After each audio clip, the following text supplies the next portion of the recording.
What we recognize that mistakes can occur. We were both very confused and saddened that the ministry posed such a question.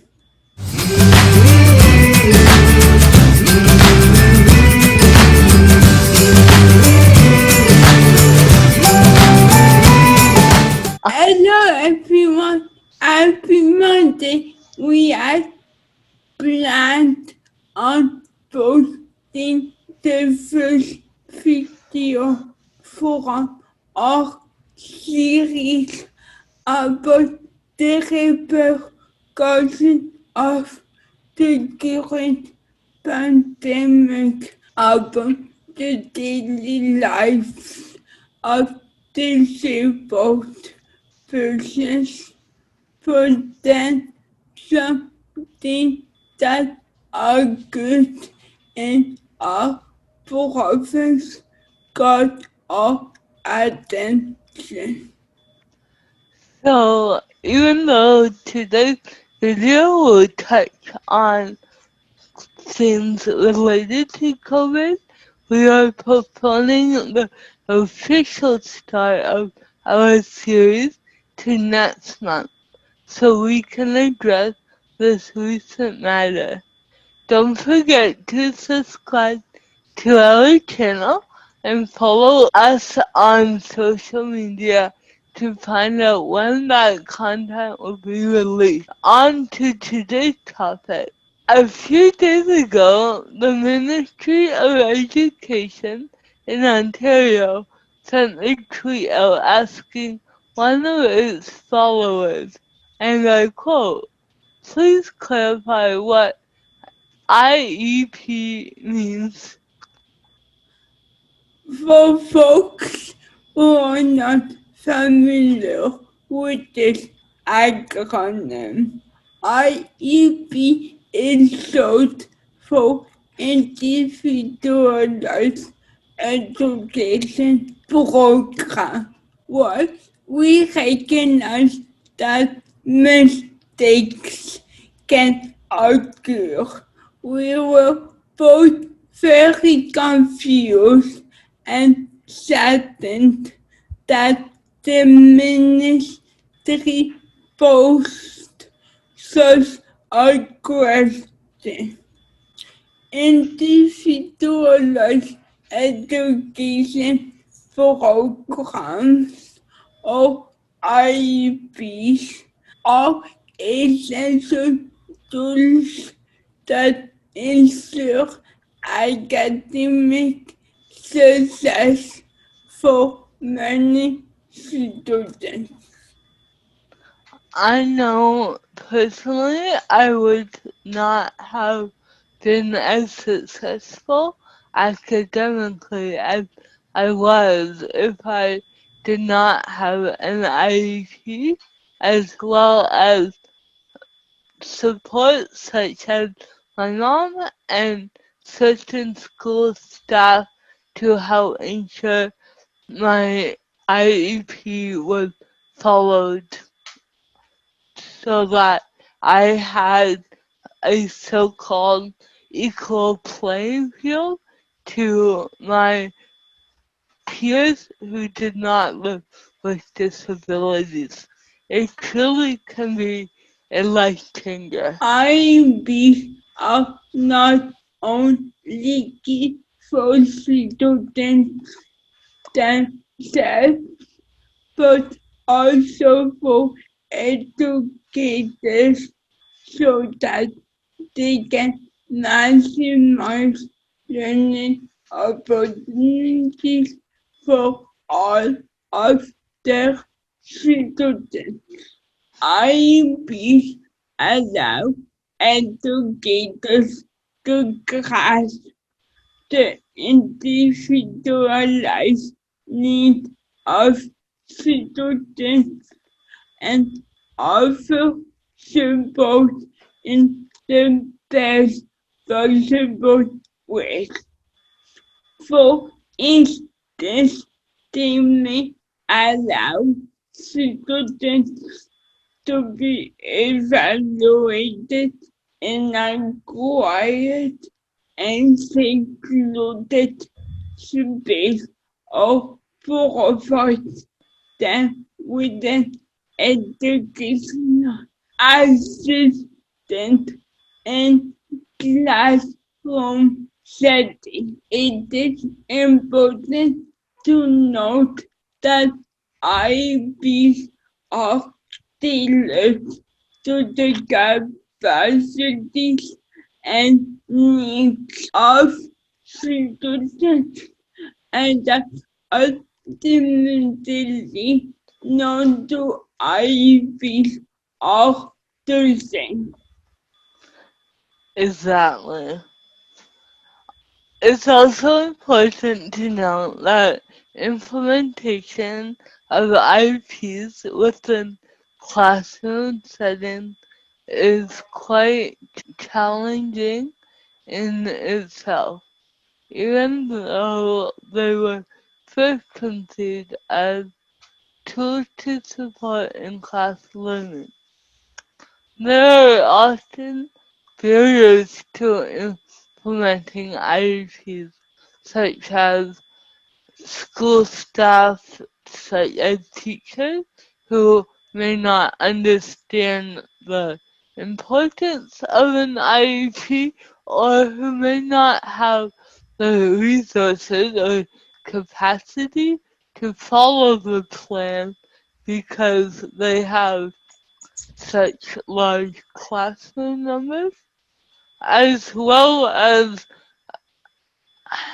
a lack of access to financial resources that can help purchase equipment such as a laptop for a student or extra staff support for a student to go on a field trip, for example. So parents often find themselves advocating and fighting for their child's or young person's needs to be met and the IEP to be followed. We cannot ever wonder how IEPs will be honest as our province continues its shift to remote learning, which includes asynchronous and synchronous models, as well as blended learning. IUPs were not constructed for such types of learning, and in my opinion, needs that typically were met through IEPs are currently not being considered implemented and remote learning.